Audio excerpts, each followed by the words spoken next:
Continuando então, agora os instrumentos de planejamento orçamentário, eles obedecem princípios. Evidentemente que não tem uma lei que diga quais são os princípios. Os princípios estão na legislação e eles servem para nos guiar quando nós estamos trabalhando com os instrumentos de planejamento orçamentário, seja plano plurianual, lei de orçamentária e lei orçamentária anual. Evidentemente que os princípios valem muito mais para a lei orçamentária anual. Por exemplo, nós temos alguns princípios aqui, que são os que estão listados no Manual de Contabilidade Aplicada ao Setor Público e, consequentemente, no Manual do Orçamento Público do Governo Federal e na Apostila de Contabilidade Aplicada ao Setor Público.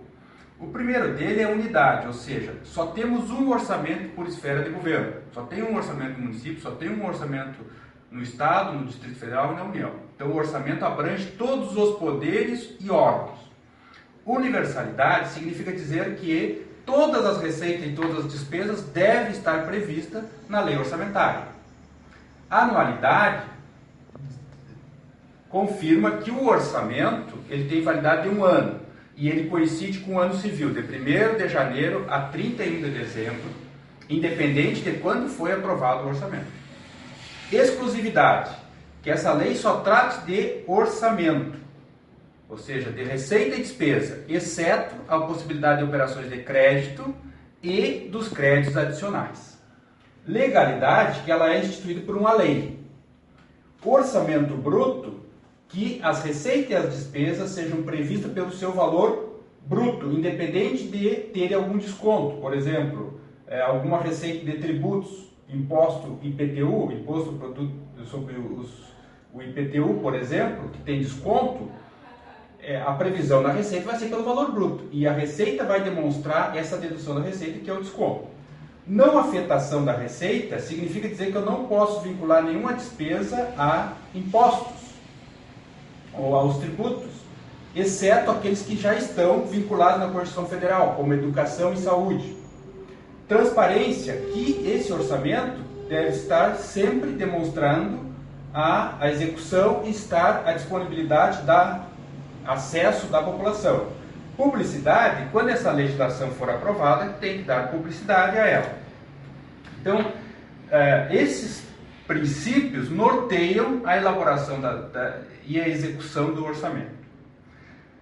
O orçamento público também demonstra três tipos de orçamentos. O orçamento fiscal, o orçamento da Seguridade Social e o orçamento de investimentos. Evidentemente que a lei é uma só. Essa identificação se faz olhando os gastos por área, por função. O orçamento fiscal é os gastos com pessoal, materiais, serviços, né? Obras públicas. O orçamento de Seguridade Social compreende a saúde, a assistência social e a previdência social. E o orçamento de investimento é o orçamento dos investimentos das estatais, das empresas públicas que o governo tem. Então, o orçamento ele demonstra. Essa identificação ela ocorre por meio de codificações, né, que identifica as áreas que são feitos os gastos públicos. Esse orçamento, que obedece princípios, tem 3 tipos de orçamento, ele é aprovado por uma lei, que é chamado crédito inicial. Porém, essa legislação ela pode ser alterada durante o ano na sua execução, ou seja, alguma despesa que não esteja prevista, alterar o gasto que estava previsto gastar em uma área, transferir para outra área, que é os chamados créditos adicionais. Tudo isso é por legislação. Se a lei do orçamento é uma legislação, os créditos adicionais também têm que ser feitos por legislação, ou lei, ou decretos, dependendo o que é possível, a legislação permitir. Então, os créditos adicionais que permitem alterar a lei orçamentária são suplementar, especial e extraordinário. O que é o crédito adicional suplementar? É simplesmente alterar a dotação orçamentária de uma despesa para outra.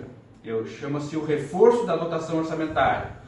O crédito adicional especial é aquele crédito que uma despesa não estava prevista no orçamento e precisa ser incluída aquela despesa. Por exemplo, o órgão público foi autorizado a fazer uma operação de crédito, seja um financiamento para fazer uma obra pública. Evidentemente que isso vai entrar um recurso do lado da receita, possa alterar o lado da despesa, que é o crédito adicional especial. E o crédito adicional extraordinário, ele é quando ocorrem situações de calamidade pública, por exemplo, ou seja, situações imprevistas. Esse crédito também, vamos dizer assim, está previsto a fonte de recurso lá na Lei de Responsabilidade Fiscal, quando ela diz que tem que ter o anexo de riscos fiscais. Então já tem uma fonte de recurso. Para a abertura desses créditos, como eu estou alterando o orçamento, a lei orçamentária estava já com a sua previsão da receita e dos gastos, para fazer a abertura desses créditos adicionais, eu preciso de fonte de recurso. O que me permite alterar o orçamento? As fontes de recurso